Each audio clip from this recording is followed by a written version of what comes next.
GBS अर्थात Ghislaine Barré syndrome या आजाराची लागण पनवेलमधल्या 2 जणांना झाल्याचं समोर आलंय। गेल्या काही दिवसात 1-2 जणांना झाल्याचं समोर आलं होतं, मात्र मागील आठवड्यामध्ये लागण झालेल्या 2 पैकी एकाला रुग्णालयातून सोडण्यात आलं असून एका महिला रुग्णावरती रुग्णालयामध्ये उपचार सुरू आहेत। या रोगाची लागण पिण्याच्या पाण्यातून होण्याची शक्यता जास्त असल्यानं पनवेलमधील पिण्याचं पाणी अत्यंत दूषित असल्यानं याची लागण झाली असावी असं सांगितलं जातंय। दूषित पाणी जर कुठे आढळून आलं तर आम्हाला लगेच कळवा आणि जे पाणी आपण पिताय ते पिण्यायोग्य आहे की ते आपण तपासून बघा।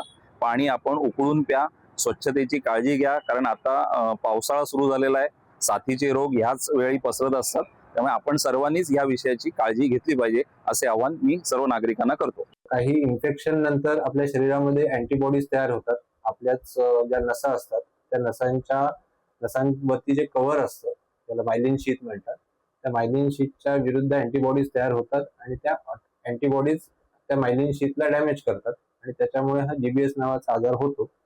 साधारणपणे काही इन्फेक्शन्स झाल्यानंतर 2 आठवड्यानंतर त्याचे इफेक्ट्स दिसायला लागतात की ज्याच्यामध्ये हात पाय किंवा श्वसनाचे स्नायू असतात त्यांना वीकनेस येतो आणि मग पेशंटला कधी कधी व्हेंटिलेटरची पण गरज पडू शकते।